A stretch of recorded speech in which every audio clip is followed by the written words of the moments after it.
ہاں ہمیں ٹرین پکڑنے کے لیے صبح کو آنکھ کھلتی ہے، فجر کی نماز کے لیے آنکھ نہیں کھلتی، ہاں بچوں کو اسکول پہنچانے کے لیے آنکھ کھلتی ہے، مسجد جانے کے لیے صبح کو آنکھ نہیں کھلتی، ہاں دوستوں میں بیٹھنے کو ٹائم ملتا ہے، نماز کے لیے ٹائم نہیں ملتا۔ وقت جا رہا ہے، زندگی کی ٹرین آگے بڑھ رہی ہے، زندگی کی سواری آگے بڑھ رہی ہے، زندگی کا سورج ڈھل رہا ہے، بہت جلد وہ آنے والا آئے گا جس کا وعدہ قرآن کہتا ہے کل نفس ذائقۃ الموت، ہر نفس کو موت کا مزہ چکھنا ہے۔ ہاں میرے بھائی، وہ موت کی گھاٹی جو بڑی دردناک ہے وہ جلد آنے والی ہے۔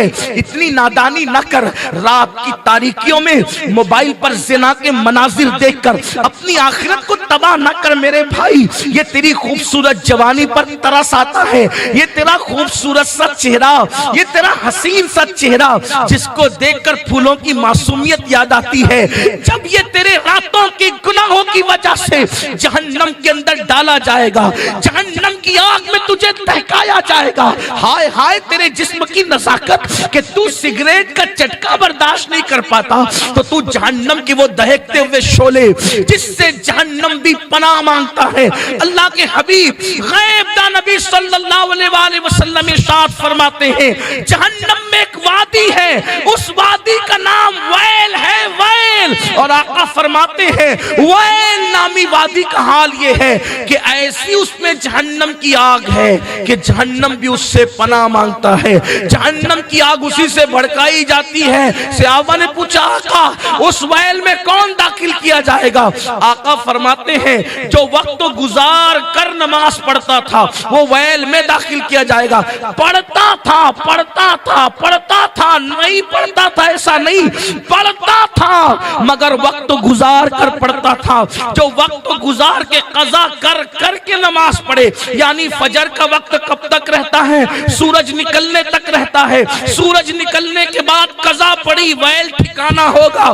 سحر کا وقت کب تک رہتا ہے؟ عصر کے وقت آنے سے پہلے تک رہتا ہے، عصر کے بعد ظہر پڑھی تو ویل ٹھکانہ ہوگا۔ نماز پڑھتا ہے وقت گزار کر پڑھتا ہے اس کا ٹھکانہ ویل ہوگا، اور جو نماز پڑھتا ہی نہیں اس کا ٹھکانہ کیا ہوگا؟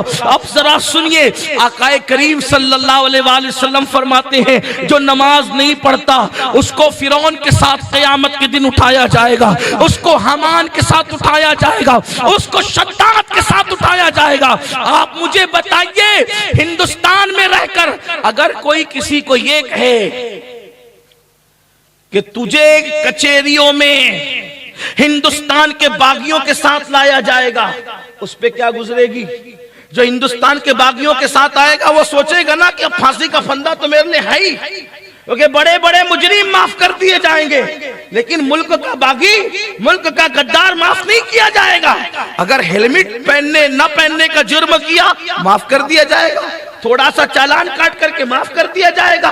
اسی طرح سگنل توڑا کوئی سزا جو ہے وہ پیسے دے کر کے اس کو نظر انداز کر دیا جائے گا، مگر ملک سے جس نے غداری کی بولو کوئی بڑے سے بڑا سورسز لائے گا معاف کیا جائے گا، بلکہ کوئی سورس بھی اگر اس کا بن کر آئے گا تو کہیں گے اچھا ملک کے غدار کی سفارش کرتا ہے تو اس کو ہی پکڑا جائے گا، بولو سفارش کرنے والے کو ہی پکڑا جائے گا۔ کوئی ملک کا وفادار ملک کے غدار کی سفارش کر سکتا ہے؟ نہیں کر سکتا۔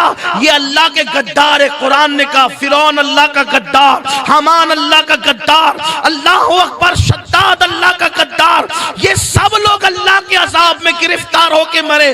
فرعون کو دریا میں ڈبایا گیا، اللہ نے مخلوق کے دل میں اس کی اتنی نفرت پیدا کی کہ دریا نے بھی اس کو قبول نہیں کیا، دریا نے اٹھا کر کے اس کو پھینک دیا۔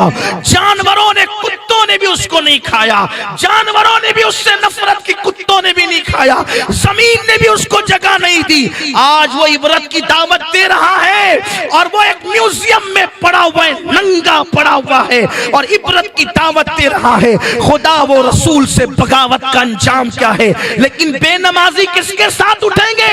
اسی فرعون کے ساتھ جس کو کتوں نے تک منہ نہیں لگایا، جس کو دریا نے بھی اچھال کر باہر پھینک دیا، جس کو زمین نے بھی اپنے سینے میں پناہ نہیں دی. بتاؤ آج نماز کے لیے وقت نہیں ہے. قیامت کے دن کی رسوائی کیسی, قیامت کے دن کی تباہی کیسی.